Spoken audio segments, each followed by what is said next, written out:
So today we are going to dive into a fascinating part of early Christian history, which is of course the Donatist heresy emerging in the 4th century. Donatism challenged the authority of the church, questioning the validity of the sacraments performed by the priest who had lapsed in their faith during persecution. What does this conflict reveal about the nature of faith, authority, and community in the early church? So to know all of these things, let's get started.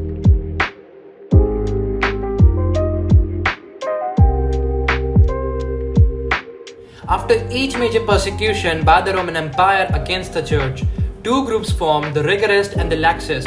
Rigorists believed that the lapsee should not be readmitted to communion after the persecution ended. Instead, they should be excommunicated, and if the lapsee were clergy, they should forfeit their ecclesiastical offices. This inflexible position embraced the heretical view that lapsed clergy could not validly celebrate the sacraments.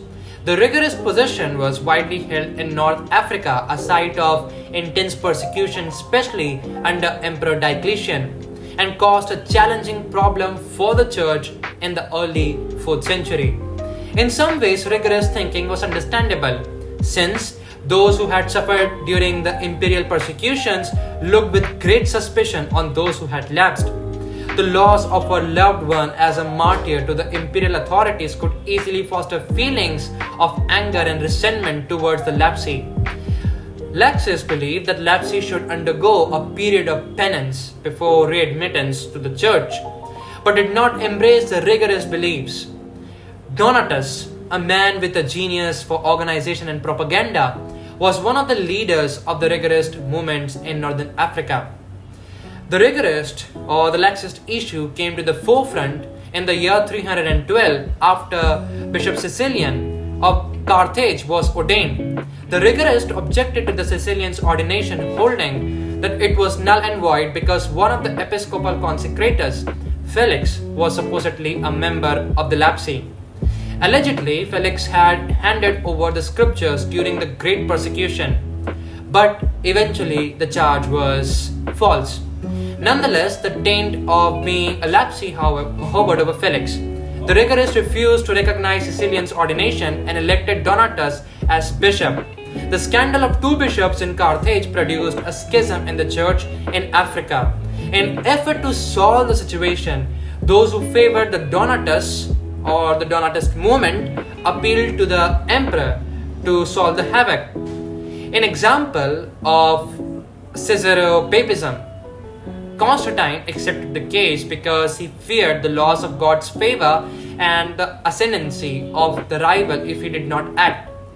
Constantine wanted to use the church to foster unity under his leadership of the empire and would not tolerate disunity in the church. Eventually, Constantine ruled in favor of Caecilian, who appealed the decision. The emperor then turned the appeal over to the Pope. At that time, it was Pope Miltiades who convened a council in Rome to discuss the whole issue, the whole matter.